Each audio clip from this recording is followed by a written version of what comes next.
I don't know when I started following the actor Ron Perlman on Twitter or why. I've never seen Hellboy. I've never watched Sons of Anarchy. Sorry about that. But if I didn't follow him, I would have missed this tweet he put out a little while ago.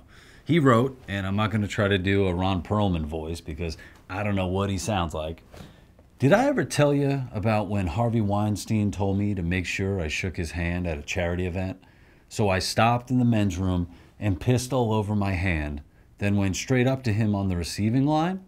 I think about that every time Lil Donnie opens up his KFC. In case you didn't know, Lil Donnie is President Trump. Now, I was so moved by Ron Perlman's tweet that I responded with, and I do a pretty good Lou Perez voice, "Whoa, I can't imagine what you did to Harvey Weinstein when you found out he was a rapist." He never got back to me, so who knows what Ron Perlman did when he found out Harvey Weinstein was a rapist. Maybe he pissed on both of his hands. But that question begot other questions, like, what kind of a man pisses on his own hand and then shakes another man's hand and is like, yeah, I got him? What kind of a man pisses on his own hand, shakes another man's hand, and then years later brags about it on Twitter? The dude's bragging about it.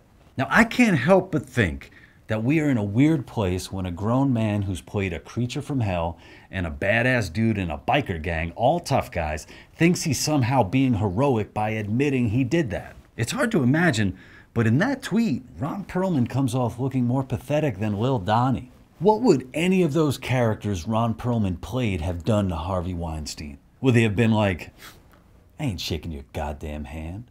Or would they have taken his hand and literally pissed on it right then and there? Or spit in his face or grab him by the lapels, old school style, and said, hey, I know you run this town, but you don't run me. Maybe that's wading into like Hellboy and Sons of Anarchy fan fiction territory. But one thing's for sure, no matter what they did, they wouldn't have tweeted about it.